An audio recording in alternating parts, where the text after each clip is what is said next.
When I come here, it almost looks like a toe print there. These other ones here. It almost looks like that. I mean, it may not be that at all.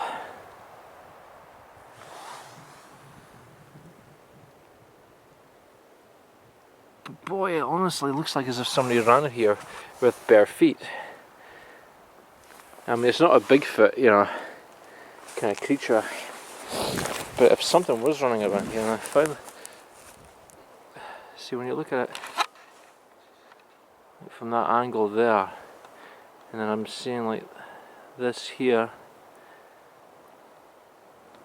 I don't know what that's all about. Yeah, interesting. I mean, it could be nothing, but interesting though.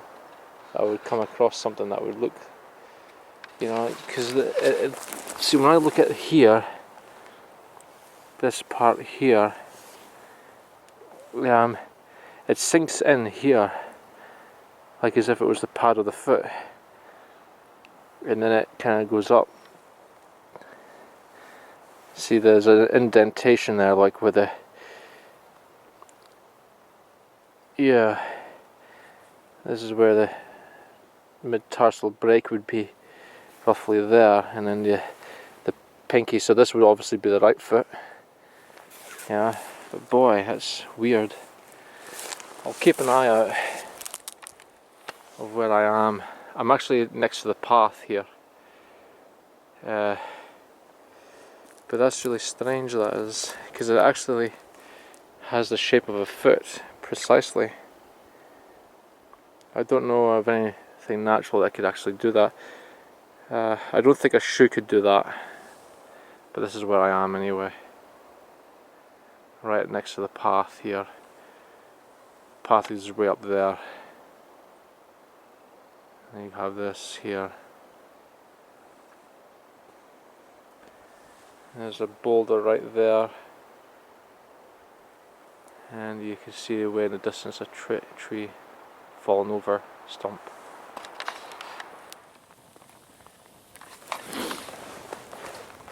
I'll just show you my tarp. Whoa! So it's raining just now, and so I used one of those fire starter logs to get the fire going very quickly. So it's only been on for about 5 minutes now, and it's pretty good already. Some of the sticks are wet, some of them are a little bit damp, but the starter log, you see, will heat up the twigs, any dampness, very quickly. Some of them are quite dry though, which is pretty good. But basically I just stuck a stick. I find this easier, and just stick it along, and I don't need to tie anything to the tarp, I just basically just put on the edge of the sticks. I had to saw off some of these in it, because I found this long stick, and I thought that I would wedge it in on top of branches of 2 trees. So it's a quick setup, something very quick to set up, and then I just peg it with a couple of sticks. The ground's quite soft, so I just put a couple of sticks in, just for a very quick setup. Only about, I don't know, probably not even a minute. Oh, that fire's pretty good now. It's actually quite cold out here. That's what I've been doing. So that's what I've been doing anyway today. And I would say that up here, I would say it's creature free, me personally. I haven't really seen any real evidence that there could be creatures up here. Apart from that, that so-called footprint I saw, it may not even be a footprint. I couldn't really see any others like that. So it could just be nothing. It could be a type of stick, or it could be like But then again, it could be a footprint as well. It's just that I couldn't find any others. If I found any others that are exactly the same size, then I'd definitely go, okay, there's definitely footprints here. Yeah.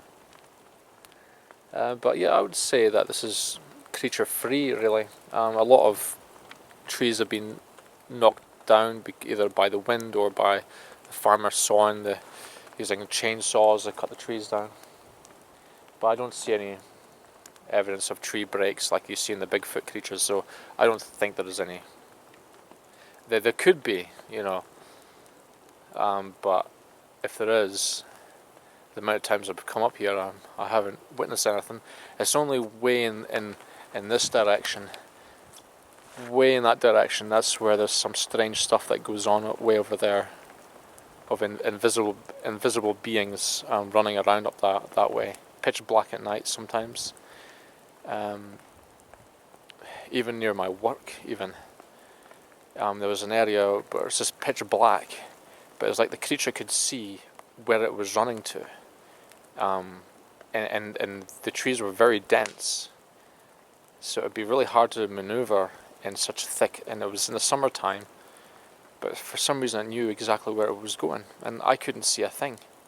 It was, because even if you had night vision, it's very tunnel vision, and it's still hard to maneuver even with night vision. And there was no torch being used or anything because I would have seen it. But that was weird. That was a really weird situation because it was moving very quickly on two legs. Very quickly.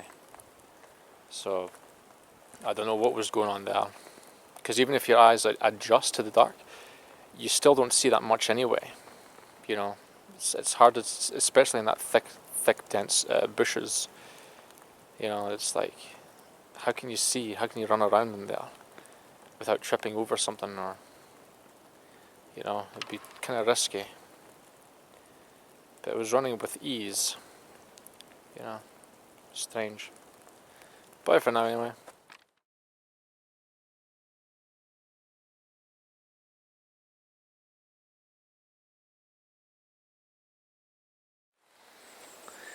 Look at that. Now, I was thinking to myself, could a tree have snapped that from that for it to land like that? If a tree fell over because of chopping, I probably would have imagined that a lot of these branches here would have snapped off as well with that. And then when I look at here, it's like there's something is snapping. I mean, it's quite old. It's very old. But they've been snapped in a certain location. Just happened to be like that. It's extremely old, of course. This is, I don't know if people did this. And you've got this bowing thing, and they got that part there snapped at quite a bit of a height, and there's a bowing from there. Interesting to take note of that. And by the way, I came from a path way down in this direction. There's a path that I came up way down there. That's how I got to this location. Yeah.